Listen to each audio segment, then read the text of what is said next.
today's the day. It's processing day. And I'm trying to figure out what angle this needs to be at.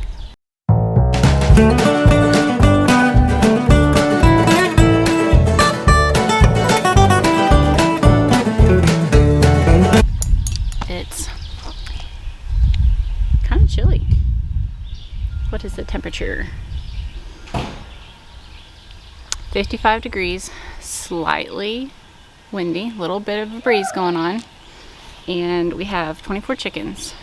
Our goal for today is to clean them all, put them on ice, and then if I'm feeling wily, maybe tomorrow butcher them up, freezer, vacuum seal some of them. We'll see. Anyway, let's show you our setup, shall we? Okay, so here we have the kill cone and a collector down at the bottom. We don't want just blood all over the place, so we'll catch it in there and pour it on the compost. Then over here, the pot is to scald the bird to loosen feathers. And then that thing that looks like a washing machine drum is a chicken plucker.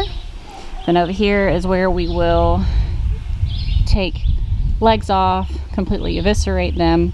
Your chicken plucker is our neighbors. We're borrowing it from them, and from what I've heard from some of you all, feed stores will let you borrow some equipment like this. So there's that option to check into as well. And this lovely stainless steel sink over here is our neighbors as well. And all you do is hook up your water hose to it, your garden hose to it, and there is a pipe that goes directly into our woods for draining. So what we have here is just a standard gas burner with propane, and we're just waiting for the water temperature to get to 140. I've read different things, 140, 150. It seems like 140 for a little bit longer, like 2 to 4 minutes, versus 150 for 1 to 2 minutes. And we are at 95, so it's getting warm. That's a lot of water to warm up. My husband's clever, and he put this little pedal that we can just push this on and off. Apparently the switch on this is broken, so we can turn it on and off this way, which is really kind of cool. We'll see how it works. And I'm going to show you inside the plucker. So it just has these little rubber nipples, and as the chicken hits these, as this swirls at a high speed, it pulls all of the feathers off. And you have to spray it with a hose at the same time. And over here is one of our compost piles, and it will empty, whoops, let's see if I can get it. The feathers will empty out the bottom of here and just kind of flow down naturally into this mess and be covered up.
box we have nitrile gloves in case your hands need a moisture barrier. We also have freezer tape and some really nice long thermometers that didn't arrive in time, but they go all the way down in the scalding pot. I got these because they had a hook on the side, so they would just clip on and you could just monitor the temperature of your scalding pot very easily. And then in here I have another backup thermometer, as well as our bone shears and our carving knives, and I really enjoyed having this Fiskars knife sharpener. I think I got it on Amazon a long time ago on accident, and it's come in very handy. You can just throw it in the dishwasher. We also have a Wesson vacuum sealer here. We got that off Amazon. It is very nice. And then just some regular BPA-free vacuum bags, and that's our butchering box. So it's been exactly 1 week from today that we processed all 24 of our chickens, and then last Saturday we butchered all of them. So I vacuum sealed a lot of breast and tenderloins, and I put, I did quartered legs, so instead of just the drumstick, I used the back half. And then I kept some backbones. We also kept all of the necks as well as the feet, so that way I can make a big bunch of broth and store that in the freezer, and I hope to get that in a video as well for you. So how did it go? Honestly, it went really wonderfully. The weather was perfect. It was really wonderful to have Graham Yelton, shout out. She is a wonderful friend who is, homesteading and going through the same thing that we did a few years ago. And shout out also to Greg, who he and his wife Jenny put it in our hearts to learn to grow our own food, to get really close to our food. And just so grateful for their mentorship and their kindness and willingness just to share and educate. So without further ado, there are some questions that I got from you all, from my friends on Instagram. There are many of us that are trying to build out a homestead. We're all trying to get closer to our food. We're trying to do things that our ancestors, not that many years ago, or decades, or even a century ago, were doing. Although we have more modern equipment at our disposal, the concept is the same. So let's answer some questions and we'll get into it. Okay, I'm looking at my device. So the first question is, how do you live this lifestyle with kiddos? Are they traumatized by the process? Okay, so this is a really good question, and it's one that I certainly was very concerned about because my oldest is 4, my youngest is 1. So my youngest, this isn't going to be anything new to him. My 4-year-old, however, it was 2 years ago, so he would have been 2. He didn't really quite understand what was going on the very first time we helped our neighbors process chickens. But we are very open about where our food comes from. We always have had egg layers since before my son was born. And we've always just said, we eat chicken. Chicken goes on our plate. And we always talk about respect, and obviously we show stewardship on how we take care of our animals. So it's really neat to see kind of those alarms go off in his head, oh, okay, we do eat chicken. That's really cool. And we raised our own chicken to eat. That's neat. But I could also get it at the grocery store. And so we talk about that. We also talk about the different ways that people raise their meat. And I think just having that conversation it's not mystifying. It's not strange or weird.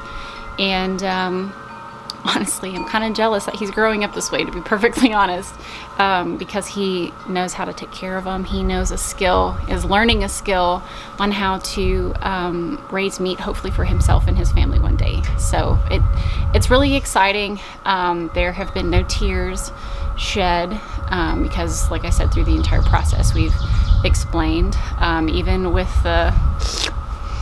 which I was really worried about.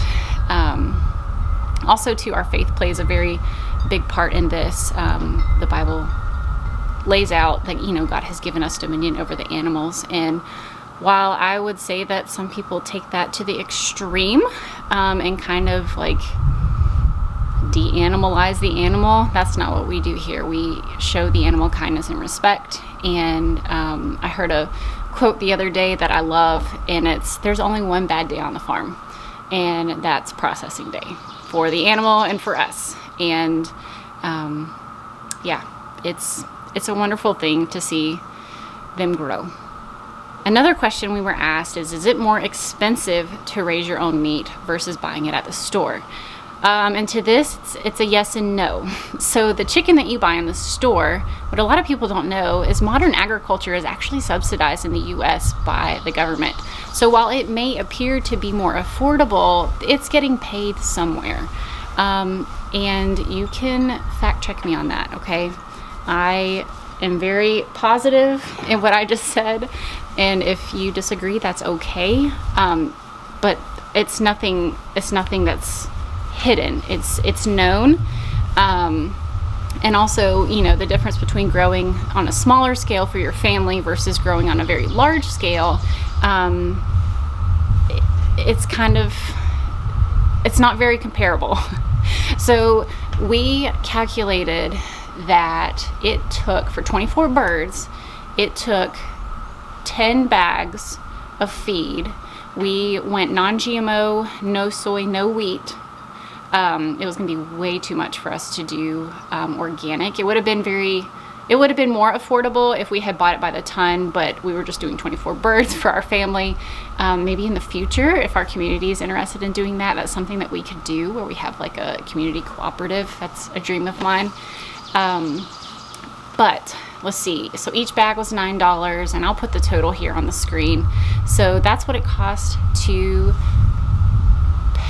feed them. Then we have the chicken tractor cost, which we tried to reuse as much material as possible. The hardware cloth,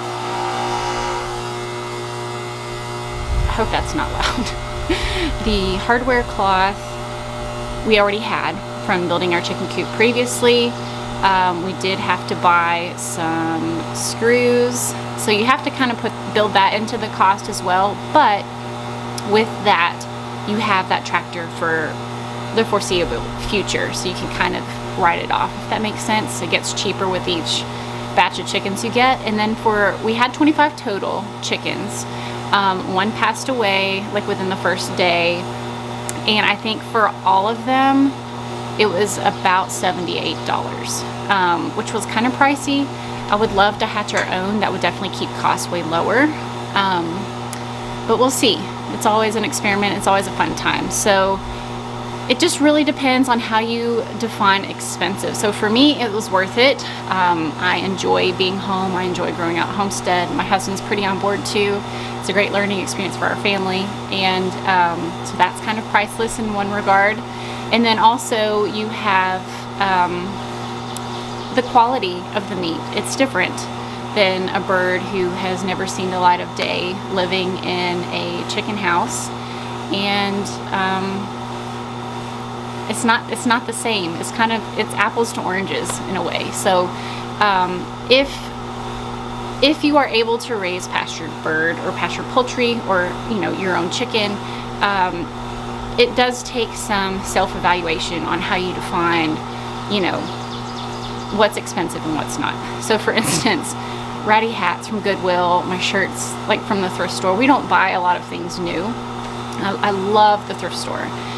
So we do prioritize spending here a little differently than I would say other people do, because we all get to do that, and that's a wonderful thing. So yeah, I don't know if I answered your question or not, but I'll definitely put the totals in the description below. All right, another question. How on earth do you even go from having 0 chickens to having chickens and then wanting to raise them for meat?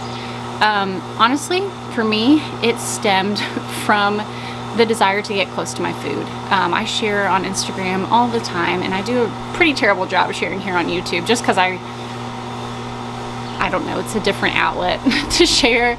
But I had some troubling illness.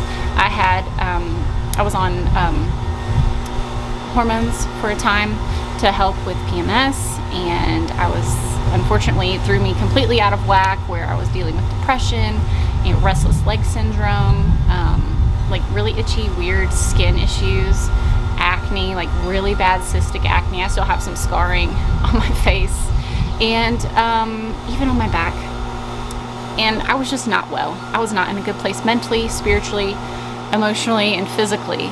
And I knew at some point I was either going to have to continue to take the over-counter medications, continue to have, you know, some sort of financial burden, more or less, with prescription drugs.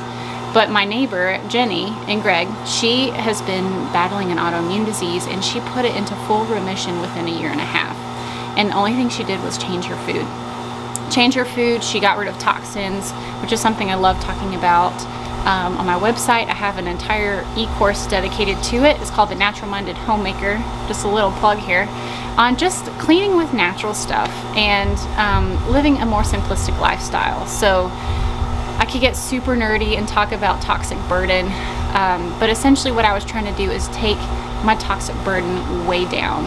And one way that you can do that is to be more of an active participant in your food production and just your everyday lifestyle.